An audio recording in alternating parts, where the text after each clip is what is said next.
Sensya mo, God, sa lugar ng ito sa bawat isa sa ating Panginoon. Salamat, Lord God, na Ikaw, Lord, nagiging sentro ng bawat isa sa ating, Lord.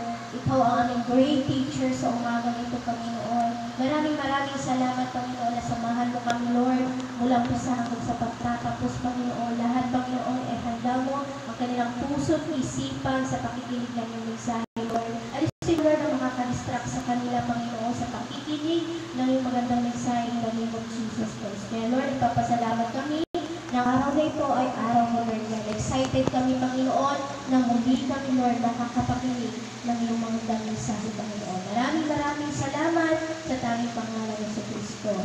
Amen. So, bago po ako words, binabati ko po ang lahat ng mga nanay na Happy Mother's Day po sa lahat ng mga nanay, na mga magagandang mga ating mga nanay. Amen. So, yung ating topic last Sunday is the most influential person. Right? Tinapit natin last Sunday, the most influential person. Sino daw ang pinaka-ma-influensyang tao sa buhay mo? Yun po ay yung banal na espiritu ng ating Panginoon. Amen. Siya dapat yung magiging most influential sa buhay natin kasi siya yung nagtuturo sa atin, nag-guide para sa buhay natin. Ngayon, ang topic po natin ngayon is making a difference in crisis. Sa 1 Corinthians chapter 2, verse 9 to 12, sabi niya sa verse 9, subalit tulad ng nasusulat, hindi pa nakikita ng mata o naririnig ng tenga, hindi pa sumasagi sa isip ng tao ang mga hinanda ng Diyos para sa mga umiibig sa Kanya. Verse 10, ngunit ito inihayag na ng Diyos sa atin sa pamamagitan ng Espiritu, sinasaliksik ng Espiritu ang lahat ng bagay na may kinalaman sa Diyos. Verse 11, walang nakakaalam sa iniisip ng isang tao maliban sa kanyang sariling Espiritu. Gayon din naman walang nakakaalam sa mga iniisip ng Diyos maliban sa Espiritu ng Diyos. Ang tinanggap natin na hindi ang Espiritu ng sanlibutan, kundi ang Espiritu na mula sa Diyos upang maunawaan natin ang mga kaloob niya sa atin. Amen. So kung hindi pa nakikita ng ating mga mata, amen, hindi pa natin naririnig, hindi pa sumasagi sa isip natin, may inihanda na ang Diyos para sa atin. Amen? So may inihanda ng banal espiritu sa atin. May nakaprepare na siya ng magandang plano para sa atin. Sabi niya, ang banal espiritu ng Diyos ay inaalam niya ang lahat sa buhay mo. Sinasaliksik niya ang lahat sa buhay mo. Kaya alam ng banal espiritu ng Diyos kung ano ka sa Kanya. Amen? So, yan ang most influential person sa buhay natin. Kasi nakakaramdam din ang banal na espiritu. Tulad din na nararamdaman natin, nakakaramdam din ang Holy Spirit. Kaya person siya. Amen? So, ipinapakita niya sa atin, kahit matalino ka, kung wala kang banal na setup ng ating Diyos, hindi mo maiintindihan, mauunawaan ang banal na setup ng ating Panginoon. Amen? So, kailangan, bawat pinamplano natin sa buhay natin, kailangan hingin natin yung divine setup ng ating Diyos, ng banal espiritu ng ating Panginoon. Kasi siya ang nakakaalam, siya ang magtuturo sa atin kung ano yung mga dapat natin gawin sa buhay natin. Huwag tayo basta-basta nagpaplano sa sarili natin. Amen? Kailangan hingin natin ang guidance ng Holy Spirit. At sabi niya, maintindihan mo o maunawaan mo ang maraming sikreto si Lord at nakakaalam lang yan ay ang mga anak ng Diyos. Amen? Maraming sikreto ang ating Panginoon. Amen? Ang nakakaalam daw lang dyan sa mga sikreto ng Diyos ay ang kanyang mga anak. Amen? So alam natin ang sikreto ng ating Panginoon. Ang banal na espiritu, alam ang iniisip ng Diyos. Alam ng banal espiritu ng ating Panginoon ang iniisip ng ating Diyos. Amen? Kaya dapat tagapin natin ang Holy Spirit. Amen? Pakilusin natin sa buhay natin dahil ibinigay niya ito sa iyo. Amen? Dapat siya ang kumikilos sa buhay natin. Ibinigay sa atin ito ang wonderful things. Kaya dapat na ang most influential sa buhay natin ang banal espiritu ng ating Diyos. Amen? May mga wonderful things siya sa buhay natin. May nakahanda na siya, may nakaprepare na siya sa buhay natin. Introduction, ano ba yung inihanda ng Diyos sa lahat na nagmamahal? sa Kanya, kundi ang mga wonderful things na malayang ibinigay ng Diyos, ang mga magagandang bagay sa Kanyang mga anak, at ito ay ang Kanyang nilulukuban at tinutulungan niya na masolbahan ang mga problema natin sa buhay natin. Amen? Siya'y nakakasaliksik. Siya'y tumutulong sa atin. Nilulukuban niya lahat ng mga pangako niya sa atin. Iniingatan niya para sa kanyang mga anak. Amen? So, lahat ng mga problema natin, isalik natin sa ating Diyos. Amen? Siya'y makakasolba sa lahat ng ating problema at matatanggumpayan daw natin ang mga pagsubok natin sa buhay natin. Amen? So, may mga oras din na ang oportunidad natin sa crisis na ito, may crisis tayo na nangyayari sa mundong ito, di ba? Na ito, to being a problem solving, maging problema solver ka tayo sa ating buhay. Magiging solver problem ka. Amen? Ikaw yung magsusolve ng mga problema.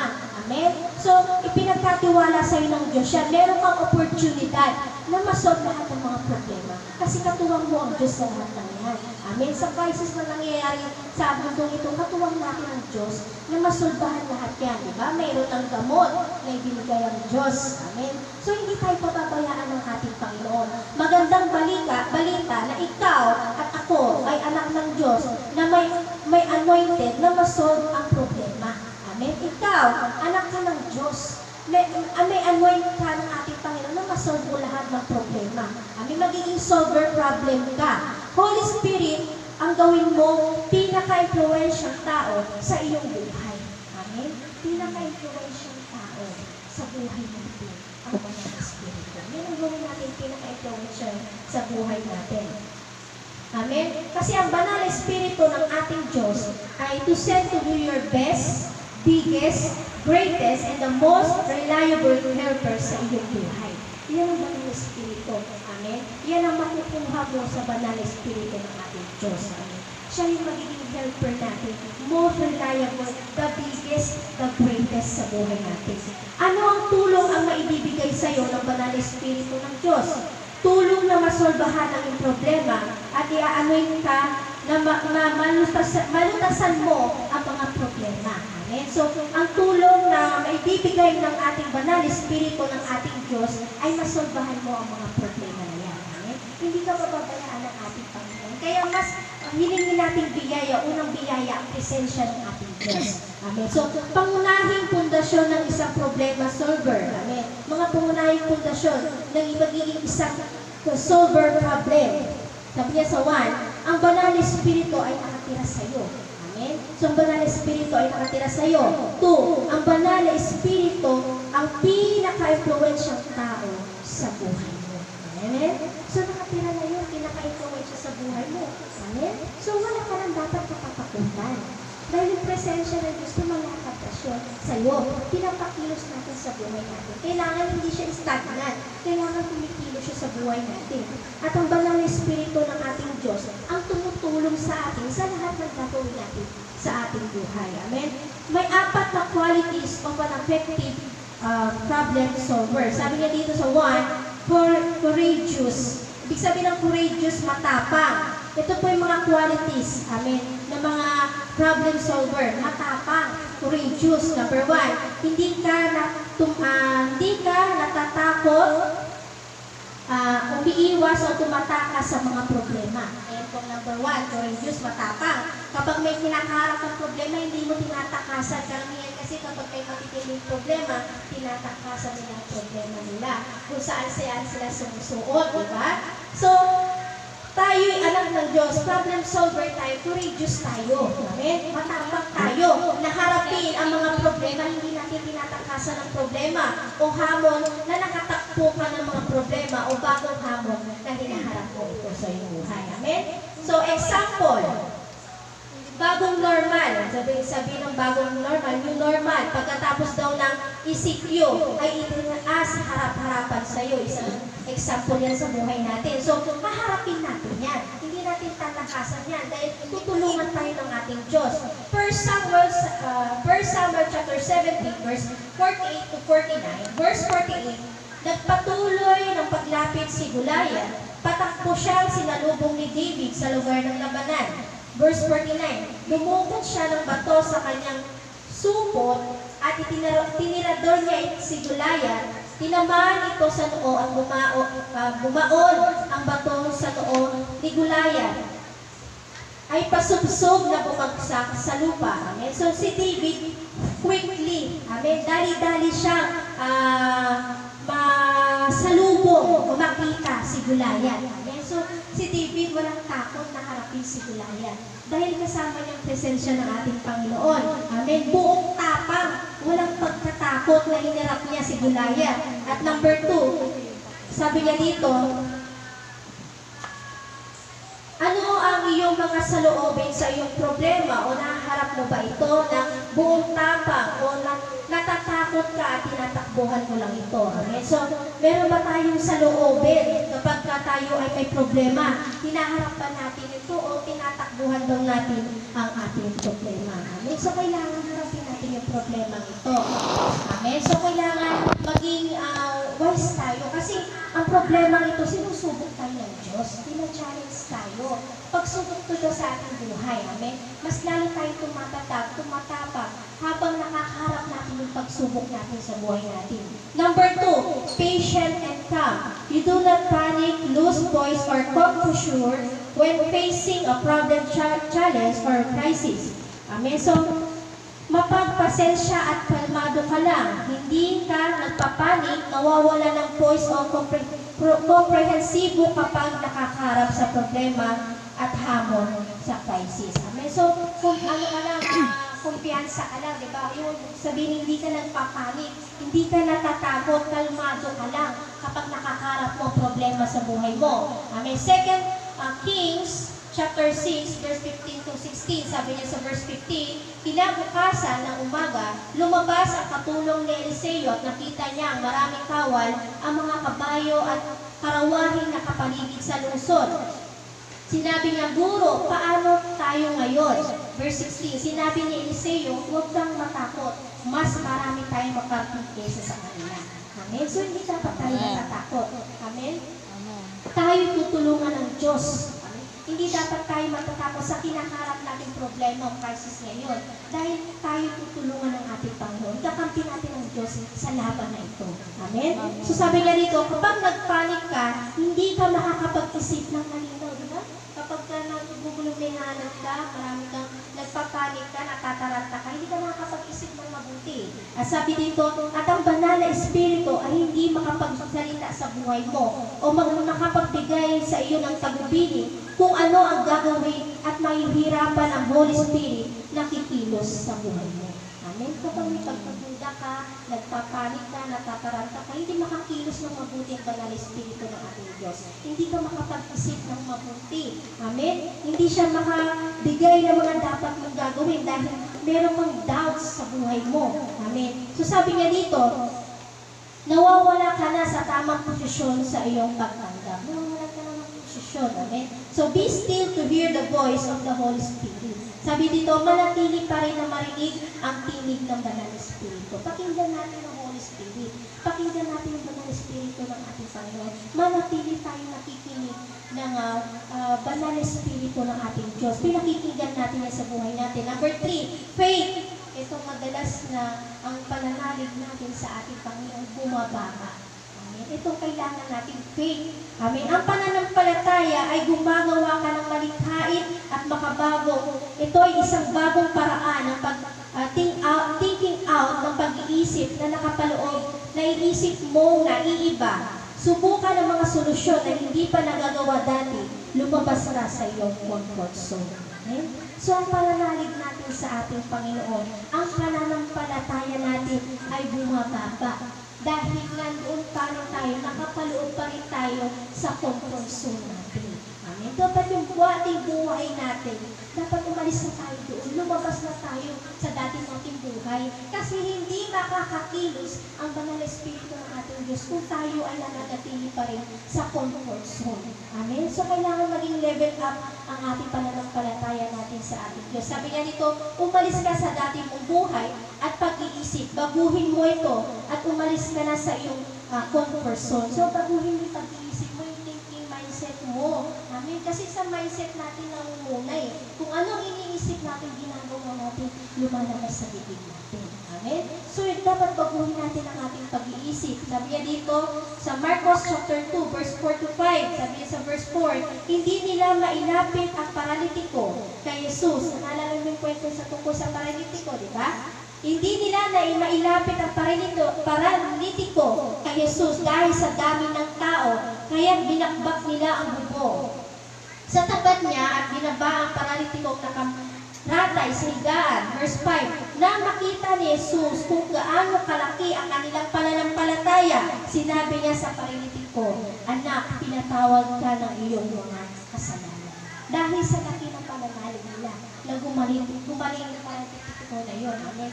Dahil sa laki ng kanilang pananampalataya. Amen? So, ganoon din tayo. Palakihin natin yung faith natin para yung kagalingan na inaasam natin, amen, masam natin sa buhay. Magaling na tayo. Faith lang, pananalig lang, magaling na tayo eh. Pinalaya na tayo ng ating Diyos. Diba? Narinig naman natin dahil sa kanyang pananampalataya, kaya siya ay gumaling. Sabi niya rito, nakita ni Lord ang laki ng kanilang pananampalataya, kaya siya gumaling. Ganyan din tayo. Nakikita ng Diyos yung faith natin sa kanya. Maniwala tayo.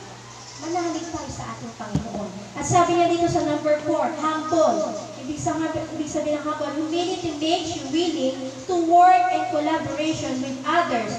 You are not afraid to delegate, empower, mobilize, or ask others for help. Sabi niya dito, mapagpakumbaba. Amen. Ang pagpapakumbaba ay pinapahayag mo sa pakikipagtulungan sa iba. Amen. Nakikipagkumbaba ka kahit na anong gawin sa'yo, kahit anong nakikita mo, nananatili ka pa rin magpapakumbaba sa kapwa mo. Amen. Tinutulungan mo pa rin sila. Hindi ka takot magbigay ng kapangyarihan, magpakilos o humingi ng tulong sa iba. Amen. Dapat pairali natin yung pagpapakumbaba. Amen. Maging humble tayo sa ating kapwa. Sa Luke chapter 5, verse 6 to 7, sabi niya sa verse 6, ganun nga ang ginagawa nila at nakahuli sila ng maraming isda, kaya halos mapunit ang kanilang mga lambat. Verse 7, tinawayan nila ang kanilang mga kasamahang nasa kabilang bangka upang magpatulong. Lumapit naman ang mga ito at napuno nila ang dalawang bangka. Ano pa't halos lumubog ang mga ito. Amen? So, dahil sa kanilang pagkataon, dahil sa kanilang pananalig, amen, sa ating Panginoon na puno ng isda yung kanilang lambat, di ba? So sometimes, in solving problems, we need to involve others. This is a particularly true in doing the ministry, you cannot be self-reliant. Amen? Kung minsan, sa paglutas ng mga problema, kailangan natin masangkot sa iba. Amen? Di ba? Tayo ay minsan naglulutas ng mga problema, kaguluhan, minsan nadadamay tayo sa kaguluhan ngayon. Amen? So, nadadamay tayo o nasasanay tayo sa problema ng iba. Amen? So, manatili tayo magpakumbaba. Minsan, nadadamay pa tayo sa mga paglutas ng problema nila, imbes na malutas o matulungan pati ikaw na lumulutas ng mga problema nila ay nadadamay sa kanila. Amen? Karamihan, ganyan, di ba? Nag-aawat tayo, nag-solve tayo mga problema nila, di ba? Nilulutas natin problema nila, karamihan nasasali sa gulo. Amen? So, totoo ito sa paggawa ng ministeryo. Amen? Nangyayari ito sa paggawa ng ministeryo. Hindi ka maaaring magtiwala sa sarili mong kakayahan. Amen? So, sa sarili nating kakayahan, kailangan kasama mo si Lord sa buhay mo. Huwag kang magtiwala sa sarili mo lamang kakayahan o sa iba. Kailangan magtiwala tayo sa ating Panginoon Jesus. Be humble enough to ask for the help, support of other leaders and personnel. So, maging mapagkumbaba upang humingi ng tulong o suporta ng ibang mga pinuno at tauhan. So, wag natin sarili lang. Amen? Humingi tayo ng tulong sa mga pastors natin o sa mga nakaata sa mga pinuno o mga tauhan sa ministeryo. Humingi tayo ng tulong sa kanila. Amen? As your leader o mga pinuno natin ng tulong at suporta sa kanila. Amen? So, humingi tayo ng suporta sa kanila. Hindi natin yung tulong nila kung ano yung mga dapat natin gagawin. Huwag tayo agad-agad susulong sa gulong iyon. Amen? Kasi minsan madadamay talaga tayo. Hindi natin maiiwasan. Yung kailangan pag-usapan natin, humingi tayo ng tulong sa ating mga leaders o sa mga pastors natin. At huwag daw tayong padalos-dalos sa kaguluhan. Amen? Magpakumbaba ka sa So lagi natin isipin yan na be humble, amen? Maging produce tayo, maging matapang, harapin ang mga problema. Huwag natin tatakasan ang ating problema sa buhay natin. Dahil katuwang natin ang Diyos sa lahat ng ating mga problema. Amen?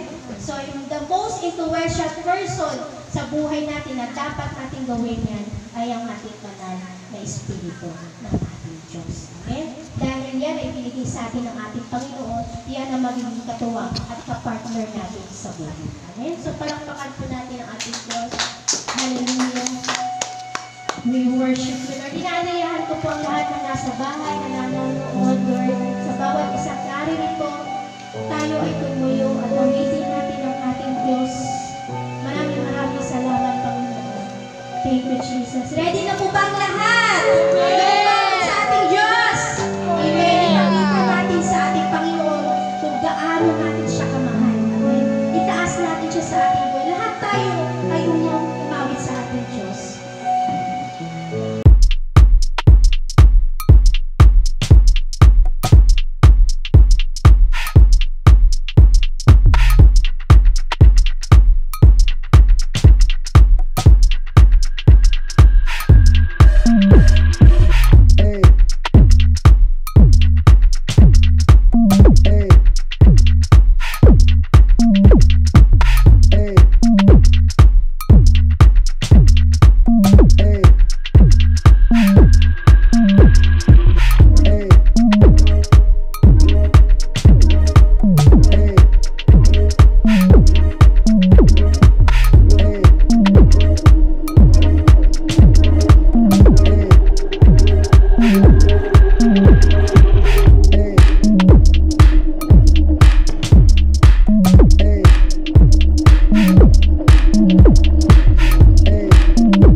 Dun, dun, dun.